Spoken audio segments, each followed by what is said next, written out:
For an island its size, Sri Lanka is teeming with biodiversity and wildlife. From the montane cloud forests to the tropical rainforests and grasslands, our forests are vital in maintaining environmental equilibrium. But you already know this. What you may not know is that Sri Lanka has lost nearly 50% of its forest cover in just the last 50 years.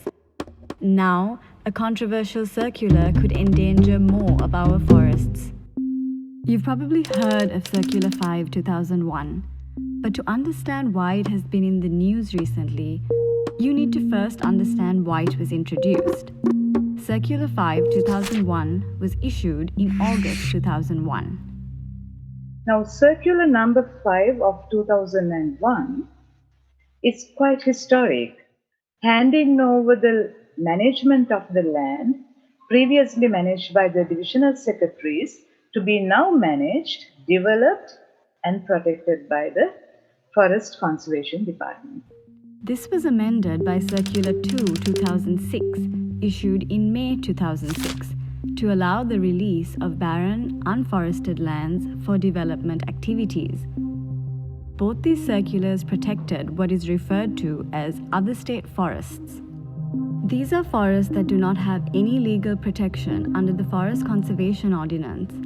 They are not significantly different to other types of forests except in their definition. Fast forward to 2020, where plans are underway by the government to identify lands for agricultural expansion. The circulars were considered an obstacle to this process, and it was announced that the Ministry of Wildlife and Forest Conservation would cancel Circular 5/2001 and subsequent circulars, and replace it with the new circular, NW-FC 1/2020. When the 2020 circular came, transferring all this land from the Forest Department back to the divisional secretaries, it was quite surprising, because I think the 2001 and the 2006 circulars are adequate for developing unforested lands. A controversial decision that allows over 300,000 hectares of other state forests, an area almost 100 times the size of Colombo, to be used for agriculture or development purposes. Look at new circular is premature.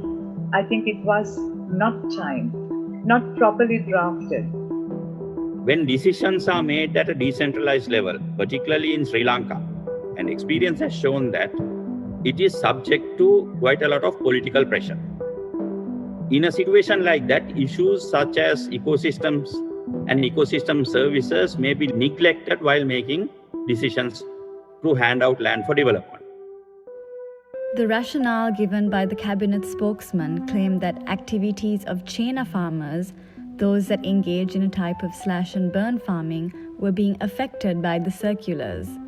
If the government's objective is to increase agricultural productivity, they should first look at the level of productivity of existing agricultural land.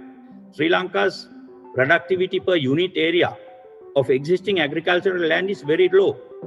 With other state forests more vulnerable to encroachment, we could lose nearly 15% of our forest cover.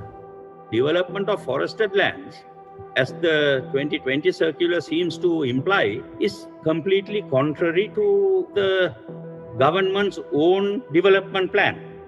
The manifestos that are development plans, so the manifesto for the current president, which is called Vistas for Prosperity and Splendor, has committed to increase forest cover by 30%.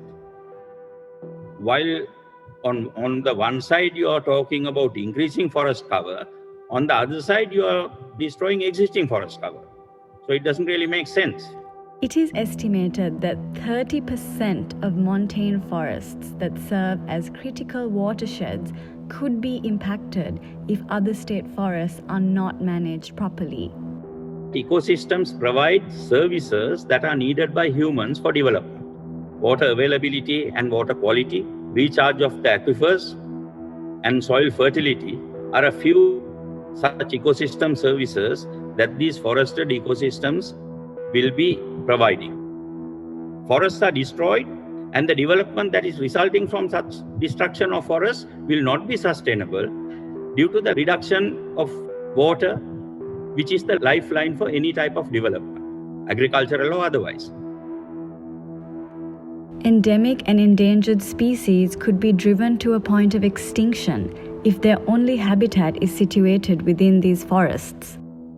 Connectivity of ecosystems is essential for the survival of wildlife, mainly to ensure genetic diversity. Fragmentation will ensure the loss of genetic diversity because there will be inbreeding taking place, which in the long term will result in reducing Sri Lanka's biodiversity. There is a myth that elephants can be confined to protected areas. The elephants are going to break their fences and come out as they have been doing for the last 60 years because we've been trying this for 60 years and the conflict should be reducing by now. It is increasing every year. That shows that trying to confine elephants to these wildlife department forests are not working. But it's not all bad news. The new circular mentions environmentally sensitive categories of land not suitable for development. I'm happy to see the word land sensitivity. What is important is using that window of opportunity. But then comes the question, how do we identify which parcels of lands are sensitive? I think that is the healthy dialogue that we need today if we are to talk about both conservation and development.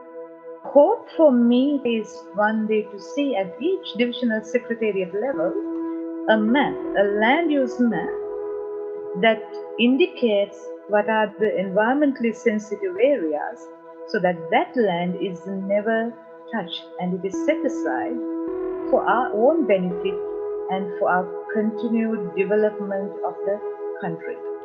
What is the fate of our forests? There is interconnectivity between forests, diverse ecosystems, ecosystem services, and development. One cannot endure without the other. We don't own the land, we are stewards of it. It is our responsibility to see it preserved and cared for. Future generations of Sri Lankans should be able to experience the wonder and benefits of our forests as we do. What will you do to protect our forests?